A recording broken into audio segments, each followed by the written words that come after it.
Hi, we are Ethan, Clarke, and Sofia Mendes. Welcome to Magic in the Mundane. I want you to imagine a completely impossible scenario.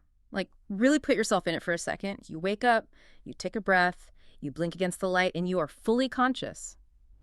But your very last memory is a horrific, violent accident that ended your life. You have been dead for months. But somehow, here you are, breathing again. I mean, it sounds like the ultimate wish fulfillment at first glance, Yeah. right? Like the ultimate miracle. Right up until the real horror sets in, because very quickly you discover that your return is not a miracle at all. You aren't just waking up in a grave, which, let's be honest, is terrifying enough on its own. Oh, absolutely. Yeah, you are waking up to a bargain. And it is a bargain with incredibly cruel, non-negotiable terms attached to it. You get to walk and talk and breathe again, but only if you play a game you never asked to join. And a miracle is a gift with no strings attached. But a bargain, especially a magical one, well, that means somebody expects to be paid. Which brings us to the mission of today's deep dive. We are exploring the contents of Kelly Link's 2024 novel, The Book of Love. And our goal today is to unpack how this book takes the traditional fantasy genre, completely flips it on its head, and strips away all the glamorous spectacle of magic. Instead, it uses magic as this intense magnifying glass to examine grief, identity, and the terrible, terrible cost of getting a second chance. Yeah, to set the stage for you, we are looking at a quiet, very ordinary coastal town that suddenly becomes the epicenter of something deeply unnatural. We have three teenagers at the center of this: Laura, Daniel, and Mo. Right, the ones who died. Exactly. They all died in this tragic accident. But they are brought back. They wake up months after their deaths, possessing only these fractured, broken memories of what happened, along with a creeping, undeniable sense that something is fundamentally wrong with their return. Okay, let's unpack this, because if you really think about it, this setup is essentially a twisted, existential game of musical chairs. They don't just get to go home and resume their lives, there's a catch. A massive catch. They were brought back by a mysterious entity. The source material describes this being as neither fully human nor fully divine. It returns them with a highly specific purpose in mind. But there's something else too, isn't there? Yeah, here is the terrifying part. Alongside this entity, there is a fourth presence. Something older, something stranger, and it is intrinsically tied to the rules of this completely new reality they find themselves in. And the rules of this reality involve some exceptionally cruel math. Precisely. These three teenagers, Laura, Daniel, and Mo, have to complete a series of magical tasks. But at the end of it all, only two of them are allowed to survive. The third will be forced to return to death. 3 kids, 2 seats when the music stops. I'm trying to wrap my head around the logistics of this, because if I'm one of those kids, how do I even function? It's nearly impossible. Right. How does a dark, ticking clock premise like that actually affect the tone of the world these characters are forced to inhabit? Because it sounds utterly suffocating. Do they just walk back into homeroom and pretend everything is normal? It is suffocating, and that's precisely where the book gets its tension. Yeah. Because the premise, magical tasks, entities, resurrections, it sounds like it should be this high-stakes fantasy battleground. Like an arena or something. Yeah, you'd expect them to be transported to a magical realm. But it is so crucial to understand why the actual experience of this magic is intimately, almost agonizingly, grounded in everyday life. They are back in their coastal town. Just going about regular life. Exactly. When Laura, Daniel, and Mo try to reintegrate into their old lives, the emotional weight of their situation becomes just as dangerous as the magic itself. Wait, hold on. Let's think about this from the perspective of the town. If a kid dies in a car crash, there's a funeral. People mourn. If that kid walks back into high school 3 months later, I wouldn't just be suspicious. I'd be calling the CDC. I'd be terrified. That is the exact visceral discomfort the book leans into.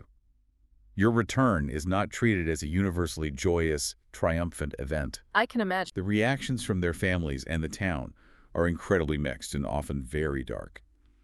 Some people are genuinely relieved, but others are deeply disturbed. They know something's wrong. Right.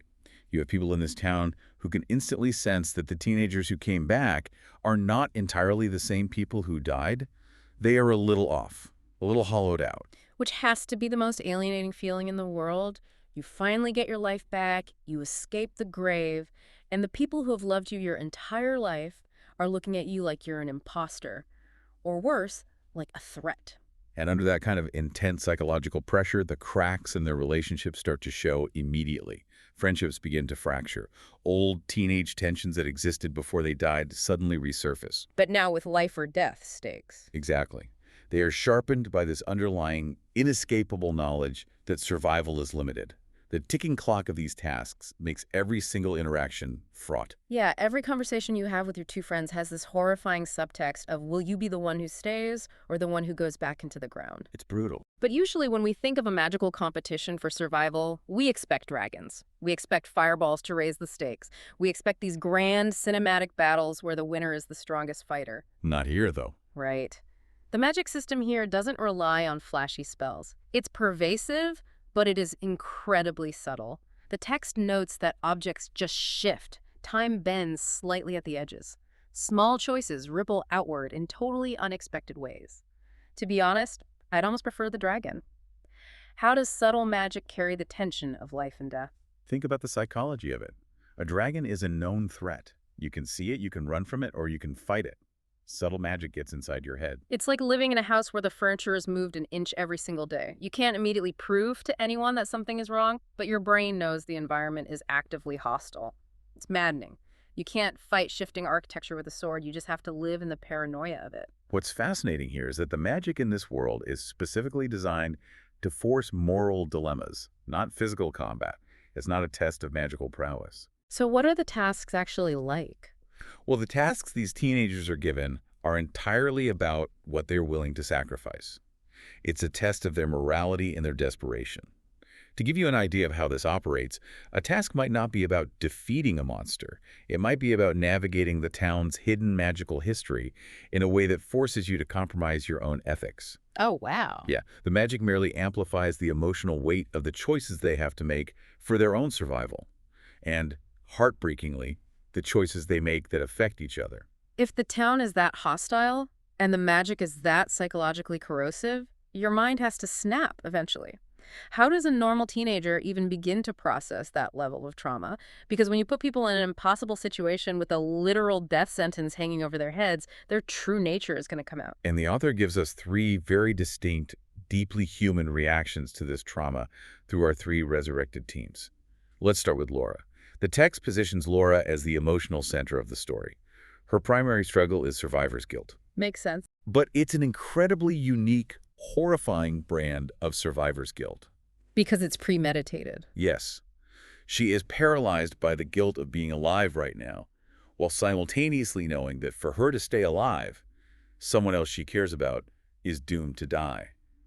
She is mourning a death that hasn't happened yet, but that she knows she will be fundamentally responsible for. That's incredibly heavy. It is. She internalizes the entire moral weight of that cruel math. 3 kids, 2 spots. Which means every time she laughs, every time she enjoys a moment of being alive, she feels like she's stealing it from Daniel or Mo. That is a heavy burden to carry around to high school. But then you have Daniel, who goes in the complete opposite direction. Oh, Daniel tries to intellectualize the horror. He looks at this nightmare and decides it's a system to be hacked. He becomes increasingly obsessed with understanding the rules of the magic, the entity, and the older fourth presence. Trying to find a way out. Right. He treats this literal life and death scenario like it's a puzzle that could be solved if he just looked at it from the right angle. Here's where it gets really interesting to me. Daniel treating this like an escape room is a fascinating defense mechanism, but it's a deeply flawed strategy. It's like trying to win a game of chess when the board itself is actively deciding it hates you. That's a great way to put it. You can't outlogic a system that feeds on your emotional despair. He's trying to find loopholes because dealing with the emotional reality of dying again is just too much to process. It's classic intellectualization. If you can understand the rules of a system, you trick yourself into believing you can control the outcome. But the system they are in isn't built to be beaten with logic. And then there's Mo. Right. Mo's reaction is pure, unfiltered resistance. The text outlines how Mo simply refuses the entire premise of the bargain. Mo rejects the idea that life should be reduced to a competition. Just opting out. Basically. While Daniel's trying to learn the rules to win, and Laura is agonizing over the cost of winning, Mo is essentially going on strike. Mo is saying, I refuse to play. It's the ultimate rejection of an unfair reality. But it also begs the question, if the game you are refusing to play has magical, deadly consequences, is refusing to play brave? Or is it just another form of fatal denial? If you don't do the tasks, someone still goes back to the grave. This brings up an incredibly important point about the overarching theme of the novel. The story is a profound exploration of what it actually means to be alive when life is no longer a guaranteed state of being. Right. And it completely reframes how we view grief. We usually talk about grief as an event, something terrible happens, you mourn, and then eventually you move on. But here, grief is portrayed as a condition. A permanent state. Yes. It continues even after death is reversed. These teenagers are caught in an agonizing liminal space. We throw that term liminal space around a lot in literary analysis, but let's ground that for a second. Practically, for these kids, what does being in a liminal space actually look like on a random Tuesday afternoon? Practically, it means they are walking the earth, but they don't fully belong to the land of the living, nor do they belong to the realm of the dead. It means your physical connection to the world is compromised. Like things just feel slightly wrong? Exactly. The world feels slightly muffled, slightly off axis. You have a second chance at life, but the life doesn't fit anymore. It's like wearing clothes tailored for someone else. And as they retreat further into these different coping mechanisms, Laura drowning in her guilt, Daniel obsessively chasing rules, Mo putting up a wall of defiance, the tasks they are being forced to complete begin to escalate. Oh, they escalate dramatically. And that escalation shatters any illusion Daniel might have had that they can just outsmart this system without getting their hands incredibly dirty. The escalation is where the true horror of the premise locks in. The tasks they are given grow exponentially more complex. Think about the zero-sum game of their survival. Only two make it. Right. The terrible reality sets in for the trio.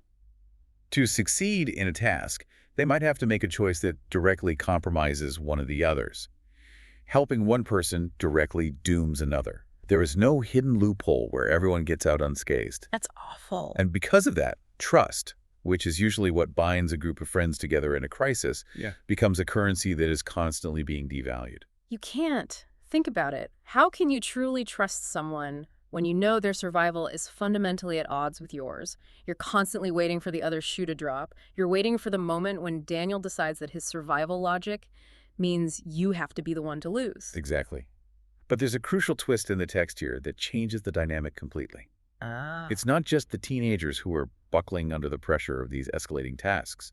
The mysterious presence, this entity that brought them back and is guiding these tasks, started to show cracks in its own authority. Wait, the godlike being running the resurrection game starts glitching? The source material explicitly notes that the entity begins to reveal these cracks, suggesting that it might not actually be in full control of the outcome. That changes everything. It really does. It becomes apparent that the entity might be bound by forces or rules it doesn't entirely dictate, especially with that older, stranger, fourth presence looming over the whole arrangement. It's like dealing with a supernatural bureaucracy where the middle manager doesn't actually know the company policy, but they still have the power to fire you, or in this case, send you back to the grave.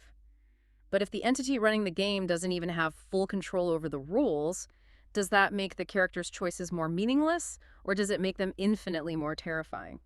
If we connect this to the bigger picture, the fallibility of this entity is what perfectly sets up the climax of the narrative. When the authority figure is flawed or losing control, it strips away the safety net. Right, there's nobody steering the ship. Precisely.